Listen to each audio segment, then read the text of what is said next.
It's just always so hard. Yeah, I feel like Sammy just kind of like runs over Falcons, like, you know, around. Well, that's because, like, I always say this, that Sammy's forte is his ledge pressure. Yeah. Like his ledge guarding, not the edge guarding, but actually on the ledge. Yeah. And Falcon's not like great when he can't land. Yeah. Well, and his edge guarding, too, is like also not. I feel like it's not as great as like his ledge pressure game. Agreed. But, like, there are often times when you play against NameLess's Diddy Kong, you touch the ledge once and suddenly you've taken 70%. Yeah. And he's going to kill you with the down tilt soon. And especially as a character that doesn't have a lot of options like Captain Falcon from there. Yeah, he's not one of the characters that kind of gets off the ledge for free like Bayo. Samus, to a certain extent, gets off really easily. But I think Sonic can get off pretty well for him. Yeah, but Falcon definitely struggles. Even like characters just with swords who can kind of cut through banana, play some, you know, Fruit Ninja. Right. But to game one, we'll see if Linger can avoid the ledge and if NameLess can do his thing and just get him there. I like the cross-stage run whenever it's Smashville and it's a Diddy Kong. You're like, I'm going to hit this monkey. See, but I didn't like that Linger kind of just put himself into the corner like straight away. Like he only took 28% for it at 0, but you know, against Diddy Kong, you don't really ever want to corner yourself like that. Definitely true.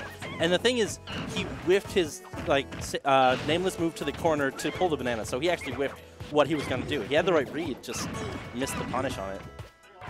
But like we said, ooh, and there it is. He doesn't jump. Yeah. That's just dominant. Yeah, and that's so free for Diddy Kong. Like we analyzed one thing, and now Linger's dead. It's a rough life, man. the life of an explosive character. It goes both ways. At least for this one. And the weird thing is, if Falcon had more like tools to land, he would be a fantastic character. Not just high tier like he is now. He'd probably be a top tier. And it's so smart to put the banana between, you know, yourself and Falcon as Diddy Kong, because, you know, he's going to want to run up and grab, and it's so hard for him to get in without the threat of a grab. Right.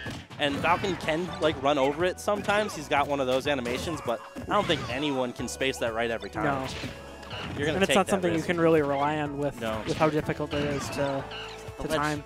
Short hop fair covers almost every one of Falcon's get-up options, except for roll, I think.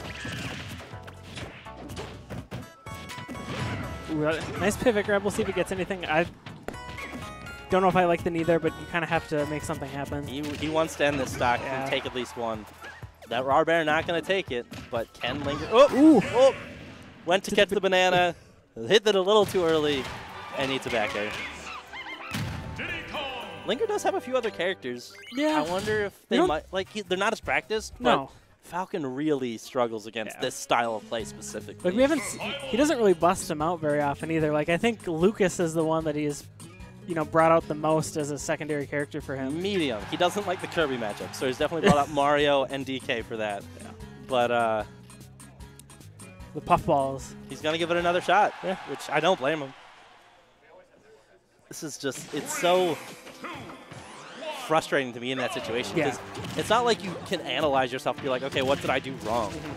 You were just in a bad situation from the start and then took a lot of percent. And then it's like you just find yourself in there one or two more times and it's just over.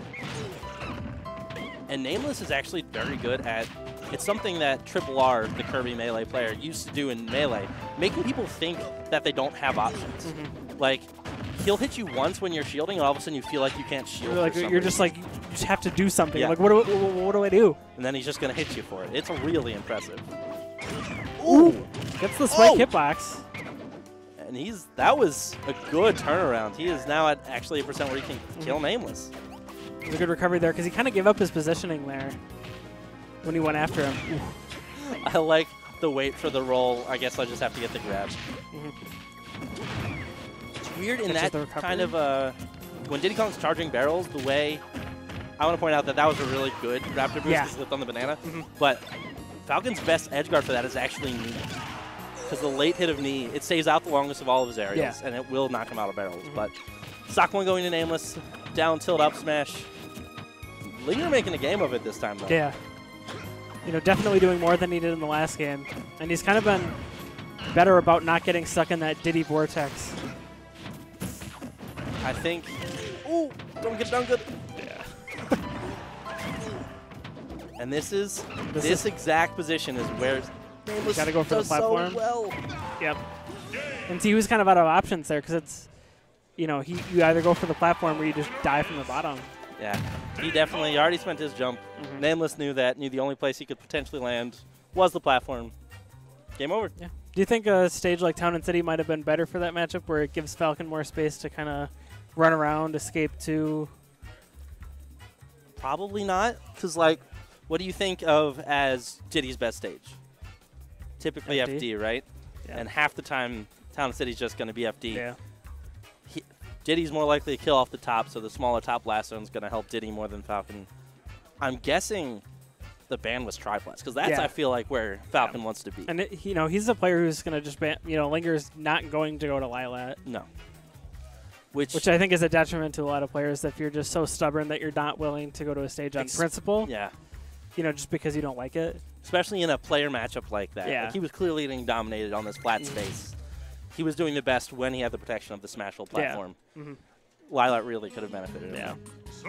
I feel like Diddy Kong can kind of lose a bit with how the stage, you know, the flat bottom platform of the stage is, how it's curved. Yeah. And Falcon doesn't have any projectiles or anything, so as long as you can still time those falling up airs to land